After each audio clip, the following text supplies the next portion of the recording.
Hello दोस्तों, मैं हूं अमित और आप देख रहे हैं मेरा यूट्यूब चैनल झारखंड पाठशाला। दोस्तों, आज हम 11 क्लास के इंग्लिश से एक चैप्टर के बारे में बात करेंगे जिसका नाम है the portrait of a lady. तो दोस्तों, ये जो चैप्टर होगा दोस्तों, इसमें सारे के सारे टेस्ट हम लोग ऑब्जेक्टिव टाइप देंगे, क्योंकि अब क्वेश्चन जो एग्जाम में आएगी वो ऑब्जेक्टिव टाइप आएगी, मल्टीपल चॉइस क्वेश्चन होगा दोस्तों। ठीक है, तो ये स्पेशली मैं एग्ज़ाम प्रिपरेशन के लिए ही तैयार किया हूँ दोस्तों। इससे हम कम समय में जो है अधिक से अधिक क्वेश्चन का प्रिपरेशन कर सकते हैं। तो इस तरह का और भी वीडियो पाने के लिए दोस्तों आप मेरे चैनल को सब्सक्राइब कीजिए और बेल आइकन को प्रेस जरूर कीजिएगा, ताकि मैं जितने भी वीडियो अपलोड करूं उसका नोटिफिकेशन आप तक पहले पहुंच सके। तो चलिए इसे हम लोग शुरू करते हैं वीडियो को। आज का जो पहला सवाल है दोस्तों इस वीडियो का, वो है the story the portrait of a lady is written by. तो ये जो स्टोरी है दोस्तों, पोर्ट्रेट ऑफ अ लेडी, किसके द्वारा लिखी गई है दोस्तों? तो इसका जो ऑप्शन है Khushwant Singh, A.R. Williams, Walt Whitman और टेड हाउसेस। इसका जो सही जवाब होगा दोस्तों वो होगा खुशवंत सिंह। अगला सवाल देखते हैं दोस्तों। Khushwant Singh grandfathers portrait hung above the mental peace in the. तो यहाँ पे खुशवंत सिंह के जो ग्रैंडफादर थे, ठीक है, उनकी जो पोर्ट्रेट थी यानी जो पिक्चर है वो तो मेंटल पीस के ऊपर में लगी थी, लेकिन ये जो मेंटल पीस है वो कहाँ पर थी? ड्राइंग रूम में दोस्तों, बेडरूम में, बाथरूम में या स्टडी रूम में? इसका सही जवाब होगा दोस्तों ड्राइंग रूम में। चलिए अगला सवाल देखते हैं दोस्तों। अगला सवाल है, why did the grand mother not accompanied the author to his school in the city. दोस्तों यहाँ पे जो बता रहा है क्वेश्चन जो है दोस्तों, जिस समय ऑथर खुशवंत सिंह सिटी चले गए थे, ठीक है, तो सिटी में ग्रैंड मदर उसे स्कूल छोड़ने के लिए क्यों नहीं जाती थी? ऑप्शन है the author now went to school by his bicycle, वो अपने बाईसाइकिल से स्कूल जाता था। इन अ मोटर बस से स्कूल जाता था। इन अ रिक्शा यानी रिक्शा में जाता था, या इनमें से कोई नहीं। तो इसका जो सही जवाब होगा दोस्तों option B, the author now went to school in a motor bus. Author जो है अब बस से स्कूल जाता था, यानी उसे स्कूल बस आती थी लेने के लिए, तो इस कारण से जो उसकी ग्रैंड मदर है उसे स्कूल छोड़ने नहीं जा सकती थी। अगला सवाल देखते हैं दोस्तों। What did the sparrow do when the dead body of grand mother was carried of. तो यहाँ पे सवाल है दोस्तों कि जिस समय उसकी ग्रैंड मदर की जो डेड बॉडी है, ठीक है, यानी उसकी जो शव है, उसको जब अंतिम संस्कार के लिए ले जाया गया तो स्पैरो ने क्या किया? ठीक है, ऑप्शन है they went with funeral procession, वो लोग भी अंतिम संस्कार के लिए गए। दे चिरप्ड लॉडली, वे लोग जोर जोर से चहचहा रहे थे। दे फ्लू अवे क्वाइंटली, वे सभी चुपचाप वहाँ से उड़ गए, या इनमें से कोई नहीं। तो दोस्तों इसका जो सही जवाब होगा दोस्तों, जैसे ही उसकी ग्रैंड मदर के डेड बॉडी को अंतिम संस्कार के लिए ले जाया गया, वे लोग भी वहाँ से चुपचाप चले गए थे। ठीक है, they flew away quaintly, option number C जो है इसका सही जवाब होगा। चलिए अगला सवाल देखते हैं। The author's grandfather was an old man who use to wear. जो ऑथर के ग्रैंडफादर है वो एक ओल्ड मैन थे और वे हमेशा पहना करते थे। क्या पहना करते थे दोस्तों? A big turban, jeans, trouser या नन ऑफ दीज। तो इसका जो सही जवाब होगा दोस्तों वो होगा बिग टर्बन, एक पगड़ी था जो कि वो पहने रखते थे। चलिए अगला सवाल देखते हैं। The author refuse to believe his grand mother could be ever young and. तो जो ऑथर है वो क्या बिलीव नहीं करता था कि उसकी ग्रैंड मदर यंग और क्या थी? प्रिटी, एरोजेंट, प्राउडली या नन ऑफ दीज। इसका सही जवाब होगा प्रिटी। जब से ऑथर अपने दादी को जानता था, तब से उसे वो उसी तरह देखा था जैसा कि वो अभी भी वो दिखती है। ठीक है, यानी वो उतना ही बूढ़ी है जितना वो बचपन में उसे देखा था, हमेशा वो उसी रूप में देखा था, बूढ़ी के रूप में।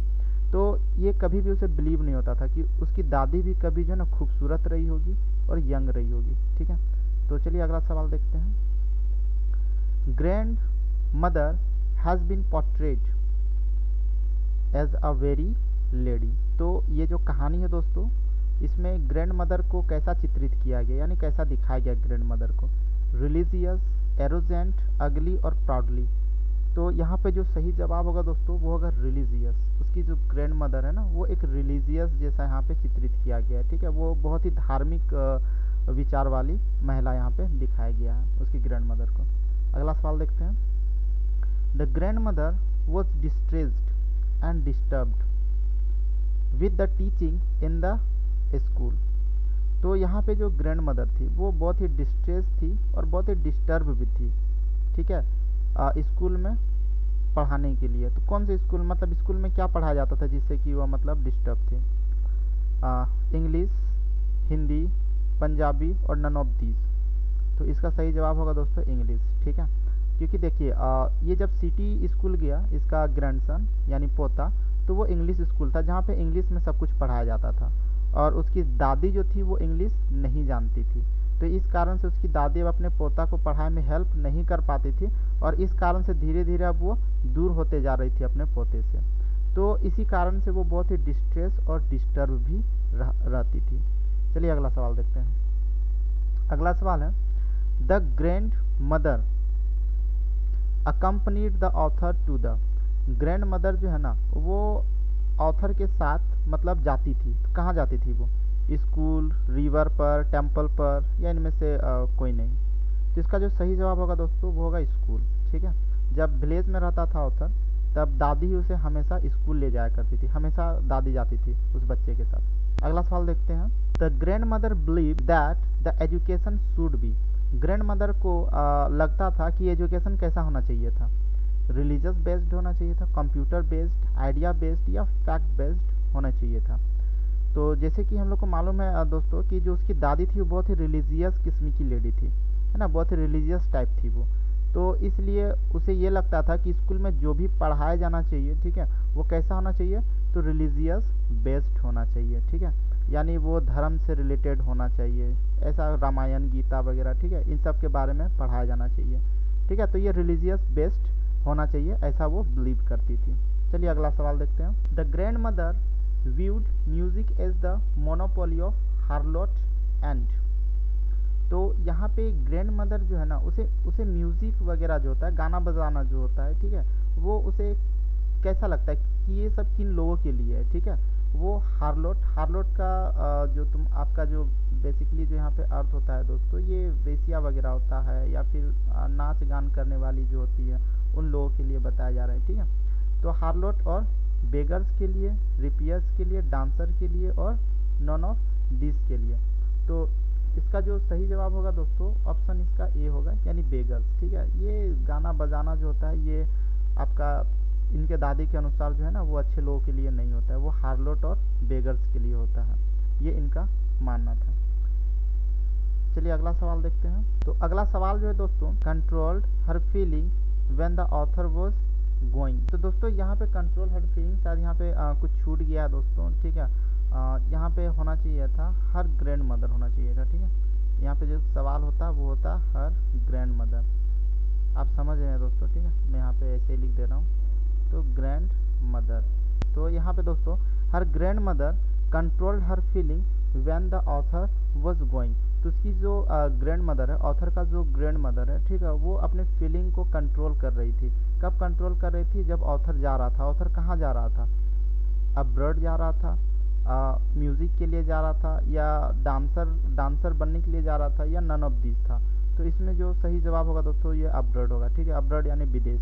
तो यहाँ पे दोस्तों क्या था कि ऑथर को जो है ना अब अपनी आगे की पढ़ाई के लिए विदेश जाना था। तो उस समय उसकी दादी जो थी उसे रेलवे स्टेशन छोड़ने गई थी। उस समय वो अपने फीलिंग को कंट्रोल कर रही थी। किस समय? जिस समय वो अपने पोता को अब्रॉड जाने के लिए स्टेशन पर छोड़ने गई थी। चलिए अगला सवाल देखते हैं।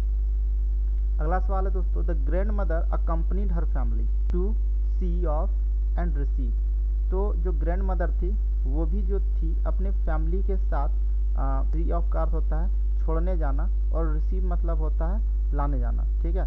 तो ये छोड़ने के लिए भी गई थी और लाने के लिए भी गई थी अपने फैमिली के साथ। किसे? ग्रैंडसन को, ग्रैंड डॉटर को, ठीक है। उसके बाद सेंग है और उसके बाद लव्ड है। तो इसका जो सही जवाब होगा दोस्तों ये होगा ग्रैंडसन, ठीक है। वो अपने ग्रैंडसन को लाने और मिलने के लिए गई थी। चलिए अगला सवाल देखते हैं। तो अगला सवाल है, the grand mother always carried with her. जो ग्रैंड मदर थी वो हमेशा अपने साथ, ठीक है, रखती थी, यानी अपने हमेशा अपने साथ वो लेकर के चलती थी। और वो क्या था? रोजरी, नाइफ, मिरर, या वैनिटी बैग। तो इसका जो सही जवाब होगा दोस्तों ये होगा रोजरी, ठीक है। रोजरी का अर्थ होता है एक प्रकार का माला है, ठीक है, जो साधु संत के पास होता है जप करने के लिए, तो उसी प्रकार के इनके पास भी एक मोतियों का माला था जिसे वो हमेशा अपने साथ रखती थी और उसे जपते रहती थी, वो मन ही मन कुछ बड़बड़ाते रहती थी। चलिए अगला सवाल देखते हैं। A large number of sparrow came and sit quietly in the courtyard when the grand mother. तो यहाँ पे बहुत बड़ी संख्या में जो है ना स्पैरो, ठीक है, यानी जो भी वो चिड़िया जो थी वो सभी यहाँ पर आए थे और चुपचाप से बैठे हुए थे कोर्टयार्ड में। किस समय? जिस समय उसकी ग्रैंड मदर, ठीक है, मर गई थी, या फिर वॉक कर रही थी, या गा रही थी, या हंस रही थी। तो इसका जो सही जवाब होगा दोस्तों वो होगा जब उनकी ग्रैंड मदर मर गई, तब ये बहुत बड़ी संख्या में जो बर्ड्स थे, ठीक है, स्पैरो जो थे वहाँ पे आए हुए थे और चुपचाप बैठे हुए थे। चलिए अगला सवाल देखते हैं।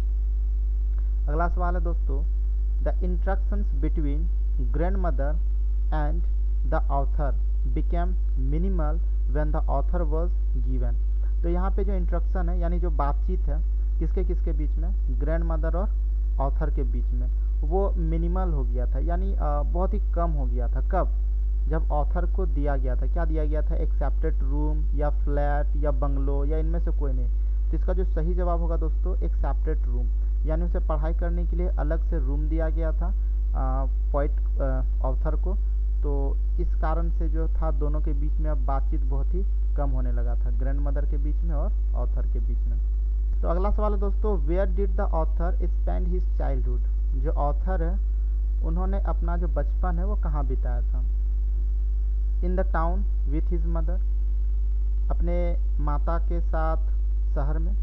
In the town with his parents, अपने माता पिता के साथ शहर में। In the village with his grand mother, अपने दादी के साथ गांव में। In the village with his father, अपने पिता के साथ गांव में। तो दोस्तों यहाँ पे ऑप्शन सी होगा, ठीक है, वो अपने दादी के साथ जो है ना गांव में अपना बचपन को बिताया था। तो दोस्तों ये वीडियो आपको कैसा लगा ज़रूर बताइएगा कमेंट करके, और मेरे चैनल को अभी तक आपने सब्सक्राइब नहीं किया तो इसे सब्सक्राइब भी ज़रूर कर लीजिएगा और बेल आइकन को प्रेस करना मत भूलिएगा दोस्तों। ठीक है, चलिए अगला क्वेश्चन को देखते हैं। जो अगला क्वेश्चन है दोस्तों वो है, what for did the grand mother prepare the author every morning. तो जो ग्रैंड मदर थी वो हर रोज़ क्या करती थी, अपने ग्रैंडसन को जो है यानी ऑथर को जो है हर सुबह वो तैयार करती थी। तो किस लिए वो तैयार करती थी? For college, for office, for school, या इनमें से कोई नहीं। तो इसका जो सही जवाब होगा दोस्तों वो होगा स्कूल। ठीक है, ऑप्शन नंबर सी। तो जो ग्रैंड मदर है हर सुबह अपने पोते को वो तैयार करती थी स्कूल ले जाने के लिए। तो दोस्तों ये आज का वीडियो समाप्त हुआ। उम्मीद करता हूँ कि वीडियो आपको पसंद आया होगा। सब्सक्राइब जरूर कीजिएगा, चैनल को लाइक कीजिएगा और दोस्तों के साथ शेयर भी जरूर कीजिएगा। हम फिर मिलेंगे एक नए वीडियो के साथ, तब तक के लिए धन्यवाद।